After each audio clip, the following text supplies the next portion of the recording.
But first, a story that no one's talking about is the massive pipeline that is nearly set to go online. Now, it starts in Nigeria. It flows through Niger on its way up into Europe. Chevron and the United States have already invested $13 billion into this pipeline. And guess what, guys? After the Nord Stream pipeline destruction, Chevron stepped up production to get this up and running. Hey, we'll speed this up. We'll fast track this. And now the people of Niger are saying, wait a second.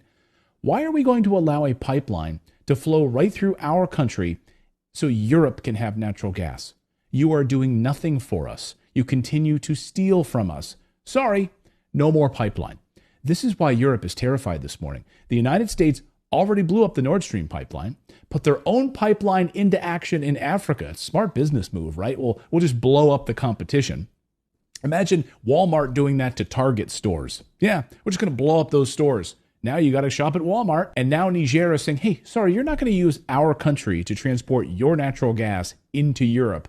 Get out of here. So Europe is facing catastrophe with no Nord Stream pipeline coming from Russia any longer. And now the threat of this pipeline being shut down through Africa. This was their salvation, this pipeline. And then add into it uranium and Europe's nuclear power. The United States gets over 50% of its uranium from Russia, despite all of the sanctions that the United States has placed against Russia. They left uranium off the list. I love this. I love that they chose to sanction every other thing, but they left uranium off the list because we need it so badly. We need it desperately. Why? The United States is so heavily dependent on Russia for uranium that Putin could literally flip a switch, literally destroy the American economy by turning off the lights. A major backup resource of uranium is Niger.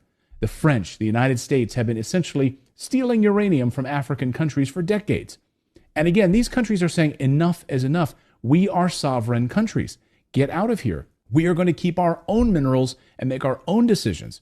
And Russia is giving them that option right now. We want you to keep your sovereignty. We want you to be an independent country, not a slave to the West. Listen to Africa Bureau Chief Musa Ibrahim explain how the people of Africa want to gain back their wealth, their minerals, stop giving it away to America and Europe. What people want is to gain back their wealth, back their uranium, their gold, their iron, their phosphate, their oil, their gas.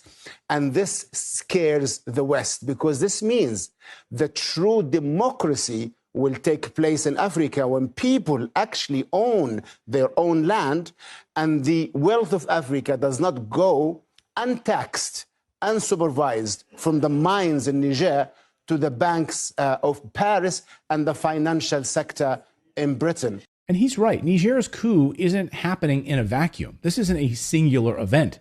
They're now pushing back against this neo-colonialism in a larger multipolar world, saying this unipolar order that America has ruled for many, many years, seeking to keep your boot on the people of Africa, is not going to stand anymore. Africans are seeking to regain their national sovereignty. Africa saying, hey, we are rich in uranium, but we don't get to benefit from any of it because you steal it from us. We will enrich our own uranium and we will sell it to you and you'll pay us for it. No more theft. Africa is in the middle of a revolution right now. Take a look at this map just published on Friday. These are all of the African nations that have now signed military agreements with Russia. And even a few of those in white are getting ready to partner with Russia as well. Damn, that's a lot of red. Now, we'll come back to that map in a moment. But first, this weekend, we saw dramatic developments. Russian flags raised in the air throughout the continent. First to Niger, the country that started it all. Russian flags everywhere. And according to France 24 news service, the government of Niger has now signed a contract with the Russian Wagner Group for security. And they need it because the coup in Niger has entered the point of no return right now.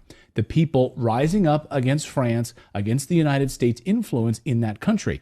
The Western powers that have controlled Niger for decades are now being pushed out. And this weekend, the military leaders now say that Niger will no longer be a European colony. And they've demanded that all French soldiers get out now, get out of here, or face the consequences. Why does the United States even have troops in this country in the first place? Well, that's a great question. So get out of here, France, and get out of here, United States. You don't belong here. Over the past few days, the United States started dropping massive amounts of military cargo right near the Niger border with its warplanes. But that threat is not stopping the people of Niger. Tens of thousands of people marching in that country this weekend, celebrating their independence and shouting no to foreign military bases, no to poverty, no to the West stealing their uranium, their phosphate, and other minerals. Get out of here now. All of the ambassadors' offices to the Niger Republic Mission Service, the United States, France, Nigeria, and Togo have all been terminated. All of their offices are now officially shut down by the Niger government. The head of the military just made this announcement. So other African nations are now showing their support for Niger and starting to say the very same thing. Get out of our country. This weekend, the people in Senegal rising up against Western colonial governments controlling their country. The CIA, MI6, and other Western intelligence services are doing whatever they can right now, spinning their wheels, trying to hold on to power in these countries with their puppet governments. The people in West Africa are fiercely anti-American imperialism, so it wasn't a surprise then to see the country of Guinea announce they are supporting Niger as well. La République de Guinée réaffirme par ce communiqué sa vision panafricaniste en apportant sa solidarité à la population nigérienne. This is massive. And Colonel Douglas McGregor says the people who've had their minerals stolen for years are saying enough is enough. Get out of my country. The Africans are fed up with it. And so this is an example in Niger where a supposedly U.S.-backed government with a U.S.-trained military suddenly turned around and said, I think all of you white people need to get out of here. We've had it with you. Go away. Go, Europeans leave.